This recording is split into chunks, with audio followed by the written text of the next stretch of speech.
Hello, it's your favorite sports Unc here. Don't forget to hit that subscribe button to join the fastest growing community on YouTube. Remember, Nightcap doesn't happen without you. So please subscribe or you're going to make Ocho cry.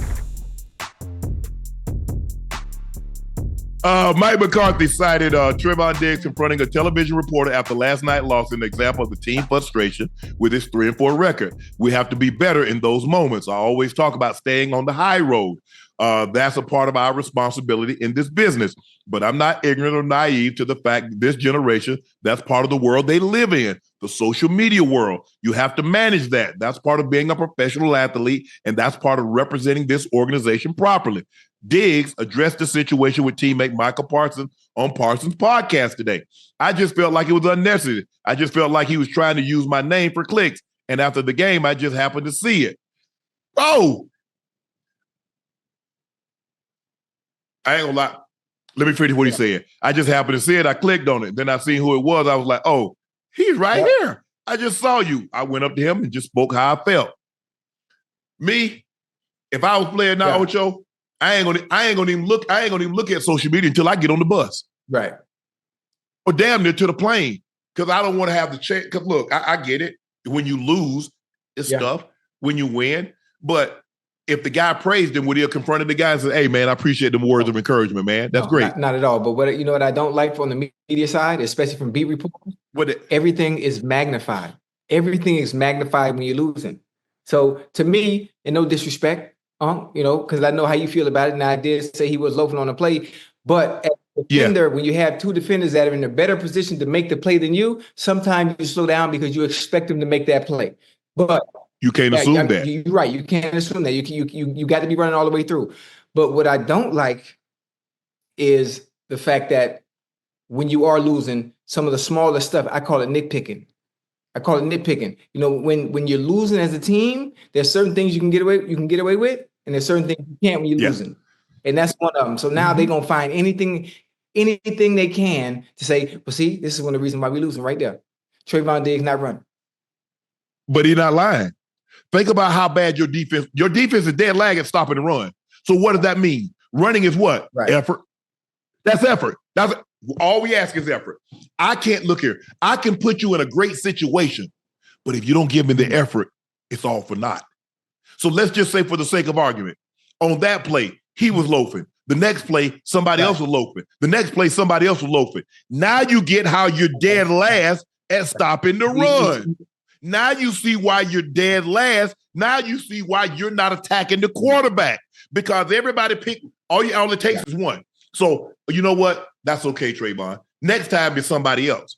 Okay, bro, that's okay. So now we get 65 plays where somebody loafs on one. Then what happens, Ocho? You got 65. You 3 and 4. Yeah. You give up 200 yards. You're giving up 200 plus yards a game. Rush deep. That's what people don't understand. See, you think it's just a one-off. But what if one player did that on every play? Regardless, offense or defense, just one play, just one player out of 11. That's why I say it's a team. That's why it takes every man. I'm counting on every man, not just the man right next to me, but the man on the other side, that he's doing what he was supposed to. So let me ask you a question. When his teammates cut that film on and they see that, what you think they thinking, Ocho? Yeah. Hey, listen, can you imagine being on the Cowboys defense and they turn on the film and have to watch film? I don't know if they walk collectively as a group or they watch it by position. But boy, listen, the way people running down your throat. That's what I'm talking. Boy, Boy, I hated to lose a game, and I know we're gonna watch that film. We're gonna watch that film on Monday. On Wednesday. They say, hey, we're gonna watch the tape as a team. Oh, wait, as a team? Wait, everybody in there? All the entire offense, wide receivers, running backs, quarterbacks, tight ends. We all. I know I don't care. Hey, boy, you mess up and everybody gets to see it. Ocho, you see I'm sliding down the chair? Oh. I can't even get up now. Listen, there's a certain... well, you getting old, man. That's the thing, though, Ocho, is that That's why you make sure you put out great film. Because not only is your team watching it, that goes to other 31 teams too. Yeah. Listen, there's a certain level of uncomfortability, even though it's a sport that you play, to go out there Sunday and lose and have bad plays. Let's say you run 65 plays. Out of those 65, you might have 4 that's embarrassing. Really embarrassing. Yes. And if you have to watch it as a collectively as an offense, and people are gonna see that, and they're gonna point it out. They're gonna point it out. Now, when we did it in position meetings and we watched film, okay, there was a certain level of comfort. There's a certain level of comfort because yeah. I'm good. But boy, that full team, oh man. What? Oh. And man, look here. Man, one time we were playing a preseason game and I held a guy. It was a toss away.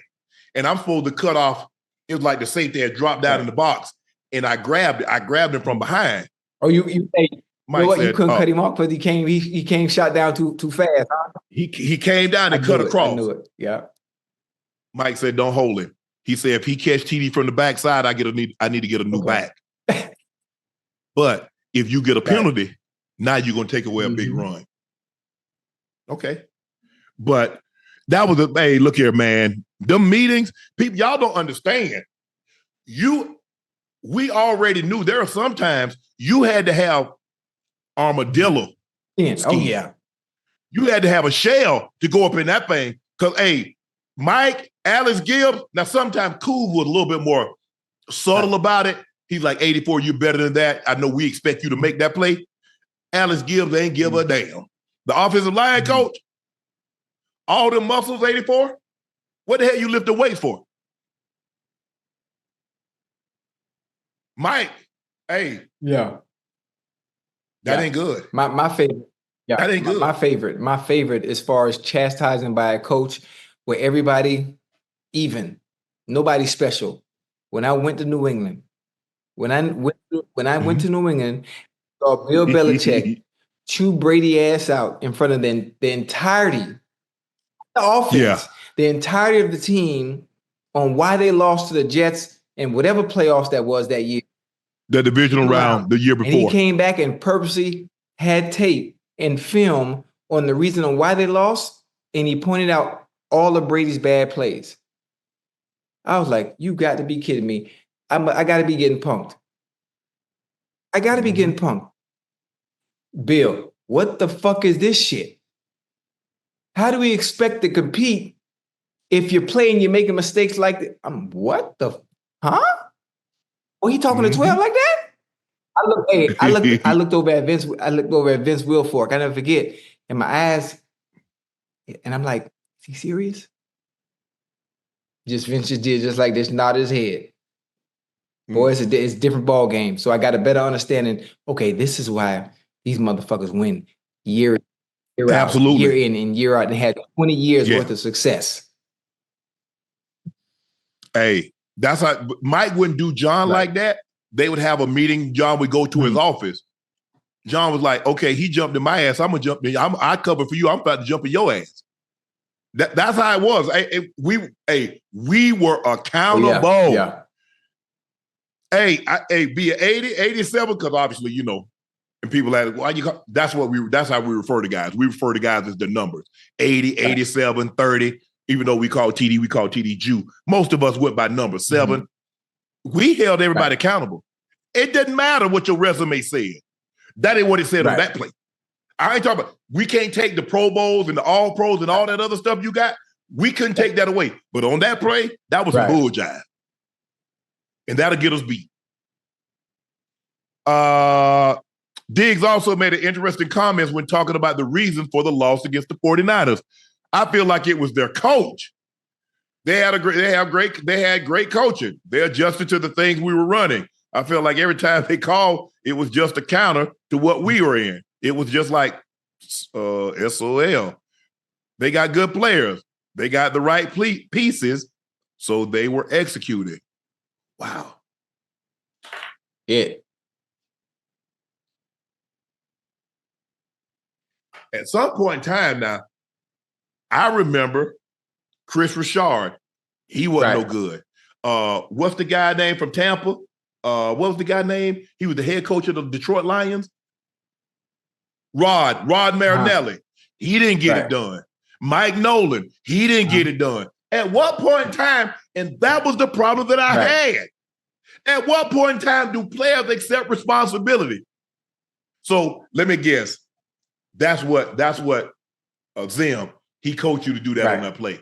He said, hey, the guy breaks down the sideline, I want you to hit a jog.